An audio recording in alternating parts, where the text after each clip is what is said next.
Welcome to Beyond Barber School. I am your host, Barber Doza. This podcast, Beyond Barber School, is a space where listeners will hear stories from barbers, educators, and founders that are elevating the barbering industry in and out of the barbershop. Our hope here is to empower barbers with the knowledge necessary to take a courageous next step in their barber journey. Welcome to Beyond Barber School. Today on the podcast, I'm super hyped. We got Ryan Rich, aka the Lonely Barber. He's the barber and founder of the Lonely Barber, the dopest barbershop on wheels in America. Quote, maybe the world, maybe not just America, actually, probably the world, honestly. So you better quote me on that. So I'm hyped to be sitting down with Ryan. I, gosh, I'm a big fan, so I'm hyped just to sit down with him. But anyway, so Ryan launched the Lonely Barber in 2020, and on your website you wrote, "The Lonely Barber is a product of a time in history not soon to be forgotten. A deadly and economically crippling virus sweeping the nation forced mass closures of financially ill-prepared businesses, and barbers found themselves in an interesting predicament for the first time in what's been described as a relatively bomb-proof career field." So, hey, Ryan, can you take us back to that time? How'd you get the idea for the Sprinter Van Barbershop? Was it a pre-pandemic thought or was it a reaction to the pandemic? Talk to us. It's a funny thing, man. So it was actually a pre-pandemic thought. We originally under a different brand that I used to have. I'm not going to go too deep into those guys, but we had originally created the concept for events and expos under a different banner. But just with the price tag associated with it and the fact that like we weren't going to be utilizing it as a full-time capacity, it was like, it wasn't worth the investment at the time. And also the technology just wasn't there, the way that we wanted to have it set up and like the way that in my mind, it should kind of function. It wasn't quite there yet. And now luckily it's at a point where the technology sort of caught up with the concept, and so yeah, man, 2020 was a crazy year, dude. Like, and 2019, as well. But it was a byproduct of just sort of that time period in the sense that it was like, okay, I'm at this transitionary point in my life where I'm going from one business into a new venture, and I don't exactly know how that's going to manifest. And I knew that I wanted to do something smaller scale than what I had been previously kind of focused on. And it just sort of was like, but I don't have time to really like carry out this dream. If I want to make this thing a reality, I'm not going to have time. And then the universe was locked down, and it was like such weird timing. It was Yeah. like, oh shit, all right, I'm going to be able to kind of bring this thing into reality.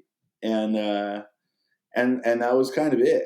Once the doors got locked down, I literally went that week and I bought the Sprinter van. That was it. It was like, we're moving forward. Okay, so you don't just like finish barber school and open up like your Sprinter van, right? You had an origin story where you started cutting at some point in time. So let's go back to the origin story. How did you get into barbering? What attracted you to the career? Talk to us about it. It's funny, man. I never wanted to be a barber when I was a kid. My mother was a hairstylist. My father's a barber. And so me being a young rebel being like, I'm going to blaze my own trail, man. I went to photo school right out the bat. And I had this really amazing teacher, this guy, Elliot Crowley. Shout out to Elliot if you happen to listen to this podcast, man. But Elliot sat me down at the end of my first year of college and he goes, Ryan, you're an incredible photographer, but you were the worst student I've ever had in my entire life, dude. Like, you have got to drop out of school right now. And what might be the first time in history where an educator actually convinced a student to get out of school. He saved me a bunch of money. He actually ended up getting me a job with his friend, this guy, Neil Preston. And Neil was a great human, a great mentor, really taught me a whole lot. And I would end up getting in some trouble a little bit beyond that. I was 18 years old and I ended up getting into some trouble and went through the legal system. And when I kind of finished that up 3.5 years later, I still had my job waiting for me, but at that point being inside behind bars, I was cutting hair. That was kind of like my reconnection to it. It was something that I knew how to do in high school, but like I never wanted to follow that as like a career path. It was more of just a thing that like I enjoyed creatively as an outlet, versus like a way to like actually like monetize it and make a living, Yeah. And so, having kind of reconnected with that and then getting out and going back to work with Neil under the photo banner, Neil was kind of coming out of retirement in the sense that he was starting to take. I should backtrack a little bit too. So Neil Preston's an old Rolling Stones photographer. So Oh, word. he was like a touring real rock music photographer, And so at the time he was just kind of archiving like all his stuff that he had done back in the day with Fleetwood Mac and just a bunch of different bands. He had a bunch of stuff under his umbrella, but he was coming out of retirement for one shoot, and he was coming out to shoot the reunion tour, like 2013, I want to say, for Fleetwood Mac. And at this point, Neil knew that I knew how to do hair, and so he had me style as well as be second shooter and stuff like that. I would just kind of like clean people up before they would get on there. It would save Neil a little bit of money in the sense that he had to pay me less than like a professional, but like also still getting extra money. So that was cool. It was a win-win. And we were talking about Instagram, and I had Mac Fleetwood in my chair, and we're talking about Instagram, and he's telling me, yeah, man, Instagram's killing photographers, dude. Like everybody's going to be a photographer. This is before we knew that was going to be the most powerful marketing tool for, photographers all over the world. Yeah. At that point you couldn't even upload your own photographs. You had to like take it with the iPhone, but everybody was just like, nah, this is killing photography. And so, he's like, yeah, you got to make a change. You got to figure something out, man. Like you're good at this hair stuff, like I enjoy talking to you. And so, that was kind of it. That was where I was like, okay, well, if this guy's saying I should do it, like I should probably listen, because this dude's a big deal, and that was it. The rest was history, man. I went to work like pretty much right after that, dude. In your opinion, and you even kind of touched on it a little bit of like, what is the essence of a barbershop? Like, what should it represent, even in its characteristic or, um, yeah, even it being local or neighborhood vibes. But and so, in your opinion, like, what to you makes a successful shop, and not necessarily in financially, but what do you define success as for a barbershop? I mean, for me personally, like I'm an aesthetic hound. I'm one of those dudes that really wants to create an atmosphere that when a guy comes in for a service, they feel motivated by the aesthetic in there. It has to be halfway in the middle. If you guys end up going to social media and you end up looking at what it is that we've created there, you're going to notice that it's not your traditional hyper masculine barbershop. It's comfortable to the point where a woman would be more than happy to get her haircut there. A guy is more than happy to get their haircut there. It's very neutral. And I feel like that's important in today's age, that you have to create an atmosphere that's truly just comfortable for everybody. Um, and I think that also speaks to like the relaxation part of it, because therapy in the barbershop is a very real thing. Some people get a therapist and they go and they talk to them once a week, and some people come in, they get their hair cut, and it's a very small minority, at least in my experience, of people that come to the barbershop that are looking specifically just for a great haircut. The haircut will definitely keep them coming back, but if they're not feeling fulfilled, or if they don't like you as a person, or they're not leaving there feeling either more confident than when they walked in, or feeling like they learned something new, or any number of different things. But I feel like the communication aspects of a barbershop is so entirely important to the overall success of it. And so that's a big one. And aesthetics too, in a weird way. Like I think barbering is at a point where like aesthetics play a big part of like what we portray ourselves as barbers, right? Like, and there's shops of all shapes and sizes. You got traditional barbershops surf and skate shops, you got hyper upscale barbershops that you got the dudes wearing the whole, get down like with the apron and all kinds of stuff, man, looking like they just stepped out of time machine.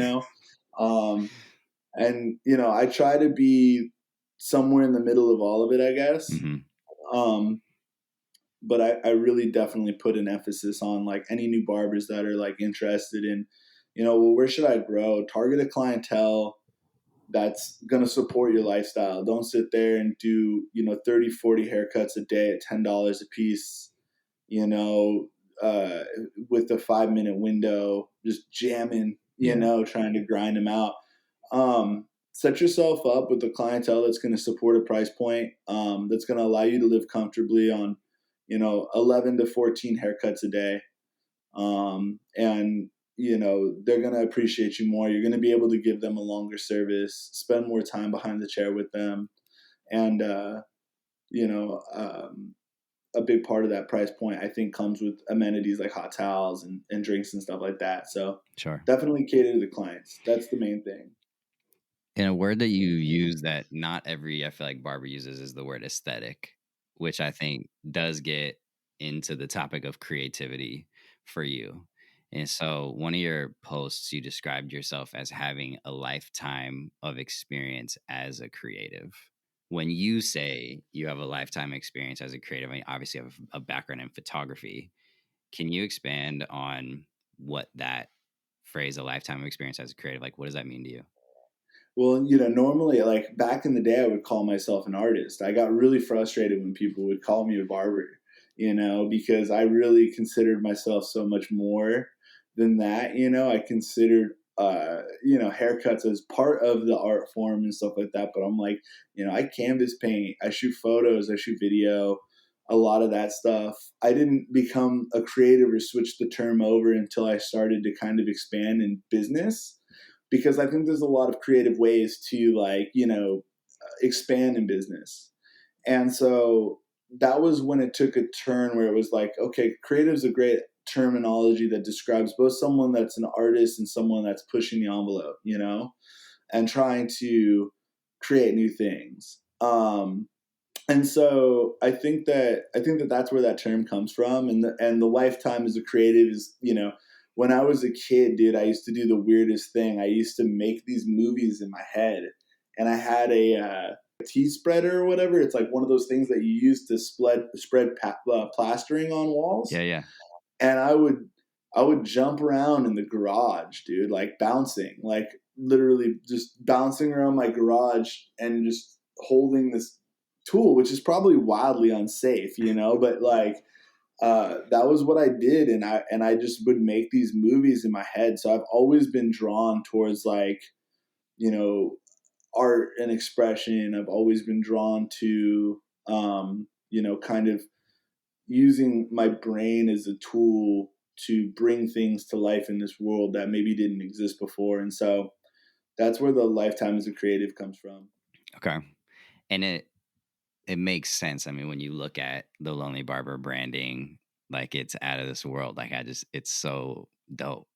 Talk to us about that design process. Was that you who did it? Was it a collaboration with a graphic designer? Like, what was that design process?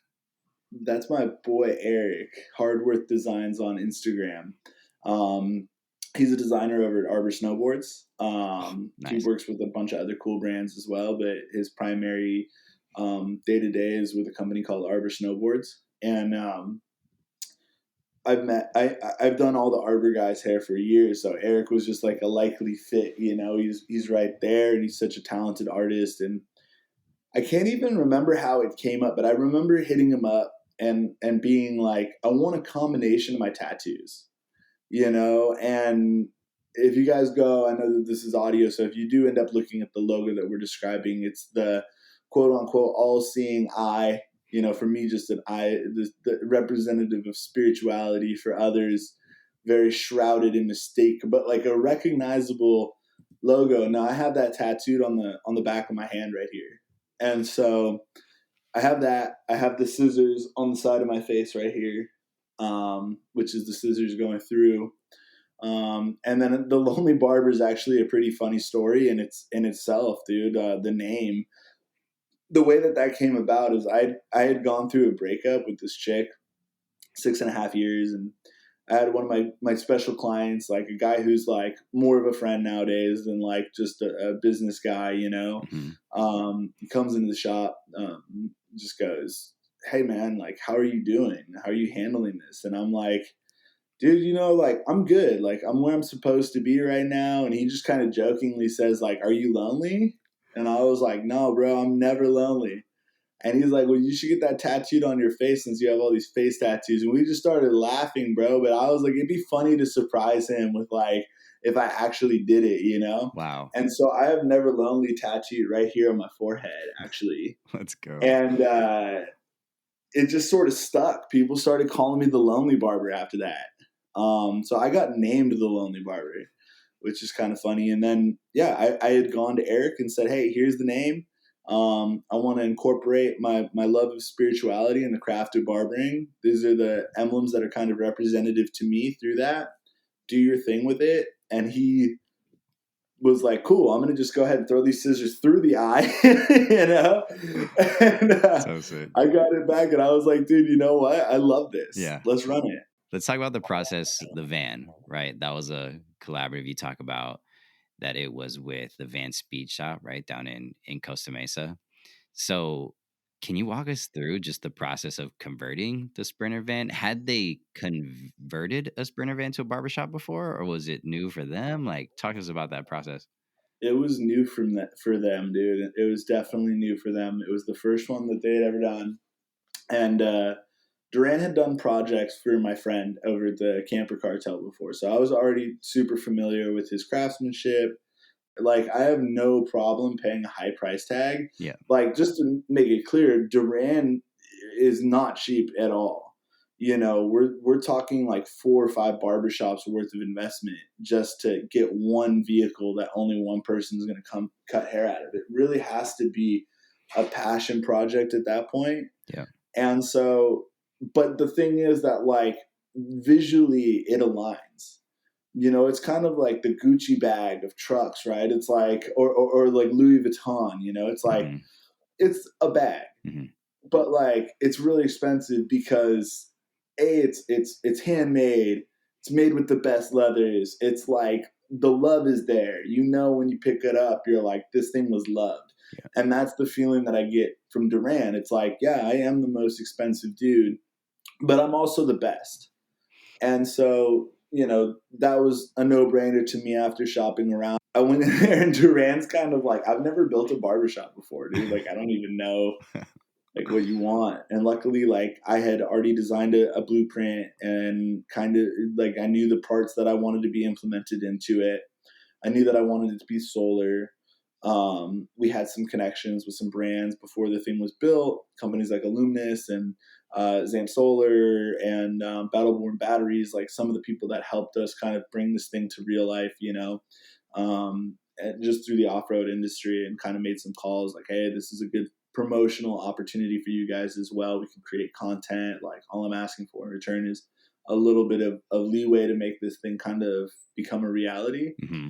And so once Duran had that information, he knew that like we had a solid blueprint. He went through everything and he was like, hey, there's a more modern version of this. I think that, you know, like at first I had a electric hot water heater and a diesel heater just to heat the room. And then Duran was like, yo, you know that the same company Espar actually makes a 2-in-1 hot water heater and diesel that just runs off of a coolant line. It's pretty straightforward. It'll save you some money probably. And so that was cool. You know what I mean? Like, or not necessarily save money, but he was like, this is going to just function better for you overall. Sure. Yeah. He made it really refined. So I think if my original blueprint had come to life, like it probably wouldn't have functioned as well as what Duran has created. Has he gotten hit up by other barbers to create more, or is he like? I think all the time, man. That's the hard thing, is that really, like, just to circle back to it, it really is a passion project at this stage. It's like, you know, how do I reclaim the art? How do I take the art to new places? I've struggled with years. Burnout is a very real thing in our industry, Yeah. especially when you're repetitively creating art or similar art in the same locations. And so, this whole thing has kind of been a journey for me to just sort of fall back in love again and romanticize cutting hair once again. Yeah. Um, and so, with that in mind, it was worth the investment at this stage. Yeah. I always get DMs from young barbers that are like, dude, I just got out of barber school. I want to get a mobile barbershop. This seems like this would be like such a perfect fit. And um, in their mind, they're like, it's a car, so like it shouldn't be that much. But they're, talking a $250,000 vehicle. You know what I mean? Like it's one of those things where it's like, you know, um, and you're just one guy grinding it out behind the chair. So there's only two ways to realistically make it work. It's either, have a full clientele already before you even hit the ground running. Like the only thing that you should be building from that point on is your house call clientele. And even at that, like we had existing house call clientele that were inspirations behind why this thing would have been a viable resource to begin with. Some of our celebrity clientele that was, getting their haircuts in relatively uncomfortable experience at their home, in like a lawn chair in their bathroom. It's just like not the vibe, because if they were to walk in the doors at the barbershop, people would just immediately bombard them with questions. We had one day where someone came through the shop and it was literally like, there was 20, 30 people outside the windows looking in, taking photographs, and like we had to lock the door. And I looked over and it was like one of the chicks from Greenleaf was right there. And I was like, bro, I know you. Like, what are you doing? Like, go back to work. Like, get out of here. You're making it uncomfortable right now. It was just a funny situation. So that was a big part of like, how do we bring comfort to these people that have like worked or like achieved so much? Yeah. How do we bring comfort to their front door as well? Okay, let's talk partnership and sponsorship, because you're even talking about how, I mean, you're well connected with different industries. You're even dropping on names on some pretty big companies. And so it's no surprise. Well, I guess one, because of the relationship that you already have with them, to do partnerships with some of these brands, because you're probably cutting them. They're probably your clients. Um, and if someone were to look at your Instagram, they see a lot of collaborations that you've done, like you just did one with the Milk Room, multiple partnerships with streetwear brands, drinks, hair products, um, like what off-roading, even companies and Yeah, whatnot. get out. So It crosses a lot of boundaries, you, dude. It really dude, hits a lot of it, industries. It's weird. it's kind of insane. Like that intersection. Oh yeah, mobile barbershop will be the intersection of all of these worlds. It's crazy. But what do you look for when partnering with a brand? Is there a certain criteria that you kind of look for? Because you can't say yes to everyone. So how do you decide? I mean, for me, it's got to be, is it beneficial? Like, does it pertain to our world? When it comes to, I only partner with one hair product line, and that's Bird Hair. And I've worked with them for years, chasing them are like amazing. I get hit up all the time by different companies. And I'll support a product line that has a product that's maybe not something that Bird makes. Like now the powders are really dope on the scene. And so Bird Hair doesn't actually make a powder. And so in order to have the right tools on the job, I'll use Masons. I think Masons is Yeah. an amazing product, Los Angeles-based brand, some young dudes, early stages. They're really supporting barbers, super heavy. And they're one of those product lines that's like, not by barbers for barbers, but like by dudes who love barbers, that is for barbers, like, and so I really like to support them. Another really good one that I like to support is a company out of the UK that some people might be familiar with, do Sammy Rascals, Slick Gorilla. They're a UK based product line. They're a little bit on the bigger side. I think they're the biggest ones in the UK, but they make a powder that's really, really good too. And just with them being a bigger brand, accessibility is a little bit easier. But those aren't partnerships. The only ones that we have partnerships with on the actual hair side is Bird Hair, and that's because their culture, I always tell people I don't sell haircuts and I don't sell therapy. I sell people lifestyle. Like I want people to feel inspired to go out there and do just whatever makes them happy, and feel elevated. And I think feeling cool is a big part of the barbershop. So I always try to support brands that make people feel cool or captivate a huge lifestyle. Brothers Marshalls, a clothing line out of Malibu that's like super dope, and really deserves a lot of support on the smaller end. And we do have bigger companies now, like KC Lights is a recent one. And when it comes to this kind of stuff, it's like, where does cool and beneficial intersect? When we're on road trips, like last night when I was coming back from Joshua Tree, it's late. I'd spent the whole day shooting. I'm on these wide open roads. There's not a whole lot of street lights. And those lights on the front end kill high beams. It's like you can see everything that's in front of you for 800 yards. So if a coyote runs across the road or a deer is in the way, that has some really serious, not only life saving capacity, but vehicle saving capacity, as well as just peace of mind. And they also make a plethora of different products that actually allow us to go to events. And we're utilizing a pair of lights that would go underneath the wheel wells in a vehicle. And conventionally, those would be used for rock crawling. And we're actually using them to illuminate sidewalks so people don't trip at night. And if we're at an event or whatever, like all of a sudden the ground around it is illuminated in this self-enclosed unit that doesn't require any outside power. So I think that's super beneficial. A lot of our other partnerships are parts for the van, like the roof racks and front bumpers and armor around the truck. Like Illuminous is one of our earliest and most important supporters by a long shot. And not from the aspect of like the stuff that they make is really cool, from the aspect of it's allowed us to mount solar systems without drilling into the roof and damaging the vehicle. It's allowed us to protect air conditioning units from bumps by tree branches and stuff like that that might typically rip off the air conditioning unit. It's got a platform for us to get up on the roof if we're bullhorning at an event saying, yo, come over and get your haircut. We can get up there and have a high vantage point where when people turn around and look, they're looking straight at what's going on behind them, and we're above everybody in the crowd. So they're literally the reason why we're licensed by the state board, which is kind of funny.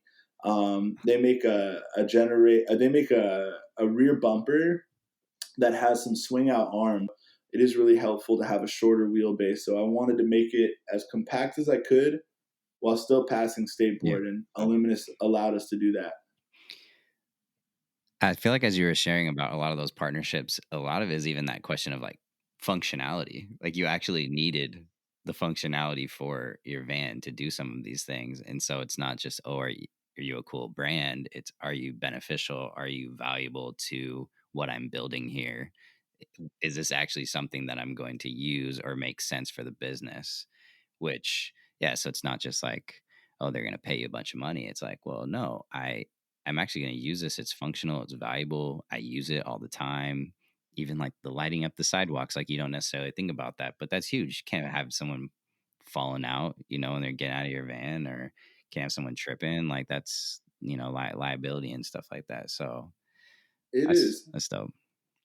It's dope. And I think it's important too that when you're like also taking brands into consideration, if you're ever in the point where, people are coming to you wanting to use you as a marketing entity and they want to market you as well, it's really important to pick brands that are going to be allies to your cause and really support you by getting you out in front of other people and helping your business grow. Talk to them about, hey, I create content. I can shoot images for you guys. I want to guarantee on X amount of posts. I'm going to give you guys access to post whatever you guys want without fault, but I want to guarantee that you guys are going to give me this many posts Yeah, throughout the year, you know? that's good. And so really just sort of capitalize on the social media marketing aspects of getting your brand out there via promotion. Yeah. Okay, we're keeping on the talk of partnership and kind of collaborations. You just did an NFT project. you announced a collab with the Space Ape program and the Board Ape Yacht Club. In my last one of my last interviews, I talked to Ethan Mortensen, who's a barber who's super into crypto and NFTs. And so talk to me about your collaboration though. What are you doing with them? And yeah, just tell us about it. Well, the space station needed a barber, man. The space station needed a barber, and what better barber than a dude who's got a space shuttle cruising around like the atmosphere. I don't know, man. I don't even know, bro. At that point, it was like shocking when I got the call. Like I was really blessed. I knew TC, who's one of the guys who's like big into this crypto world, who's got the collaboration through Space Aid program. If you guys look up It's TC on Instagram, you'll see exactly why they came to him to be the kind of curator of a space program under the Board Ape umbrella. And it's because, he is a space age influencer. Like that's what he does, The way they came to him and they said, we think you'd be a great one to, go under the Board Ape banner like Mutant Ape. And TC called me and he's like, hey man, do you want to be part of this dope thing? We love your branding. We love what you're doing. We need a barber for the space station. And we think that you could bring some really cool real life incentives for coin owners. And so we put together a really solid package for anybody who invests into those coins and, or tokens. And, yeah, I think that it's going to be really, really dope. It's going to be super fun. Dang. Were you into crypto and NFTs prior to that? So no, not really, dude. It's so I'm still learning it. To say the reason I say not really is because like I don't really like to speak on things until I've like mastered them. You Sure. know what I mean? Of Like course. that's the thing, and I don't feel like there's that person even in the world right now that's actually got this stuff Yeah. mastered. Yeah. I was lucky enough to be in Venice Beach, which they call Silicon Beach. So a lot of people started investing in crypto very, very early on. And so I had actually seen a lot of people make a ton of money in crypto. And, when this NFT thing hit, I was a really early adopter of being like, we need to do an NFT under the Lonely Barber banner. We need to throw together an incentives pack that like has real world repercussions for ownership that allows us to crowdfund more apparel without having to bring in investors and partners and sort of splitting, that in and making it muddy, because I want to keep everything with this project just in house as far as finance goes. Yeah. Like this one, I don't have a partner, and that's not because I'm unopen to it. It's just because of the fact that like I really think that at this stage I want to see what I have the potential to push myself. Hmm. And NFTs kind of fell under that umbrella. It was like, dude, you know what? Let's create some really cool ones that are like we have one that's a levitating gold bar that spins that's in the shape of our logo. We just added two new ones. One that's bubble gum that kind of like expands like a piece of bubble gum getting blown up, and one that looks like Terminator in T2 where like it like metallic drips into the ground and then slurps back up and it's the Lonely Barber logo. And so Yeah. those three coins are going to come with some seriously exclusive access to the Lonely Barber sphere. Nice. Um, the part of NFTs that I'm learning right now, and I'm really learning is becoming more important than ever, is that sense of community through channels like Discord, which I have not cultivated whatsoever. So that's kind of put back the launch of these things just a little bit right now. Um, and I don't want to bite off more than I can chew. And like the thing is only 8 months old. So we've got a lot of money going a lot of different places and growth. And at the end of the day, I think like 2-3 years from now, we're going to be in a much better place to kind of like really push mass scale projects and bring in tons of people to help sort of run the infrastructure from the inside. But right now, it's just not in the cards, and I don't really have the time to like swing it. Yeah. Making cool shit daily is in your IG bio, which is spot on. You've made so much cool shit. You definitely deliver on the promise. So, I mean, yeah, what can we expect from you? Moving forward, any big vision, big dreams? I'm sure you do, but Talk to us about what we can expect from you. Apparel's next, dude. Apparel's next. I want to take the Rusty Butcher approach, and just sort of move into a space where like we're not pimping haircuts. We're able to take the cuts that we want to take with the people that we want to take because we love them, and we make our living, as a larger brand, under the banner of apparel. And if it could get to a point where it's like, what came first, the barbershop or the apparel? Like, I want people to be like, yo, that's really dope that this apparel line has like a really dope barbershop, like not knowing that it all started from there. It's been slower because of just materials right now is like crazy to get all these high quality materials and so on and so forth. So shipping's on a nightmare. It's a tough time to grow and scale a business in a lot of different ways, like the haircuts, like that's why I say in the bio too is like a bomb proof career field, because people are always going to need a haircut. They're always going to need a confidant. They're always going to need to talk about the things that are going on in their world. And there's a lot of value to that. So like at the end of the day, that is the bread and butter. But I think that if we could extend our reach to places like, even at Complex Con this year, we did Complex Con, we did a pop-up on day 2. Nice. And I'm looking at the way that these brands interact and sell people lifestyle, and like they're really capitalizing on some things that I see value in, just from the perspective of like, if I do a brick and mortar and I bring other barbers in, right? I got to do it from a place of I love you and I want you to succeed. I Yeah. can't do it from a place of like, okay, I'm going to do a split with you, Yeah. or you're going to pay me a chair rental. Like, I just feel weird about it. I've Sure. always felt weird about it. It's always been a thing that's made me transition and seek for like more, is just like, how do I do this art and make my living without like having to feel like I'm taking something away from someone who shouldn't be sharing it. Yeah. Um, and we're seeing that more with even common space offices and stuff like that, like crowdsourced offices, co-ops.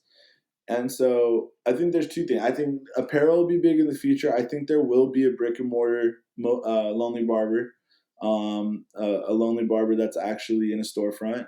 I think the way that it's going to be established is that it's going to sell apparel, it's going to sell product, it's going to sell lifestyle. And basically, my hope for it would be that every barber that we hired in would essentially become a part of a co-op, and they would just take over their piece of the pie for the rent. And so every time we hired a new barber, they maybe worked a day less, got one more day with their family, paid less on rent, and like made more money, and would sleep soundly at the end of the night knowing like, oh, Ryan doesn't make any money from us. You know what I mean? Like he Yeah. makes his money from his chair. Like this is like a passion project. Like Yeah. that would be a serious dream. And then I could make a living through that too, because if with apparel it's a little different, right? Like I source the materials, I get the designers, they build the stuff. Like I've created a project that I have people selling. I'm entitled to a majority of that money because it's my art. Yeah. It's a little different. So that's kind of where it's headed. That's where my mind is at right now. My mind is constantly changing. There could be a Lonely Barber brick and mortar tomorrow. I don't know. Well, we'll do some wrap up.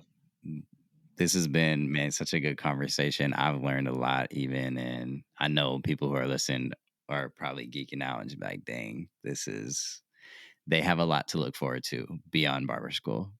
You've given us a taste of that. And so any final words, like closing thoughts, like whoever's listening, like kind of leave them with something that you on? Absolutely, man. Chase your dreams relentlessly. Don't ever let anybody tell you what you can be. If anybody tells you that, just listen to your heart. Don't ever listen to what other people are telling you unless they have money directly tied to the project that's going to make you money. If it's some outsider's opinion, take it into consideration, but don't ever let it morph your direction. Just stay the course, and um, at the end of the day, do it for the love. Don't do it for the money. The money will come from the love. And yeah, just always chase your dreams. That's the main message. Ryan Rich, everyone, aka the Lonely Barber. If you're not following him, make sure you go check him out on Instagram. He also has a website, thelonelybarber.com. Ryan, it's been a pleasure, man. For real. Thank you so much for taking some time out of your day. I know you're a busy guy. So if you are near Abbot Kinney in Venice, right? Wednesday to Saturday, those are your hours typically, the days you're there. That's it. I'm there Wednesday, Thursday, Friday, and Saturday, but Saturday's a shorter day. So Wednesday, Thursday, Friday, 11 to 7, you can pull up on your boy and say what up. Saturday, I'm there 11 to 3, and then we run house calls after that. So Nice. Saturday, Sunday are kind of house call days, if you will. But yeah, just pull up on me, man. For If you sure. guys find yourself in Venice Beach, come say what up. And if you spot him on the road, take a picture. Make sure you tag the Lonely Barber for sure. All right, Ryan. Thanks so much. Thanks for being here. And yeah, we'll catch you guys next time. See ya. Sounds good, brother. Thank you, bro.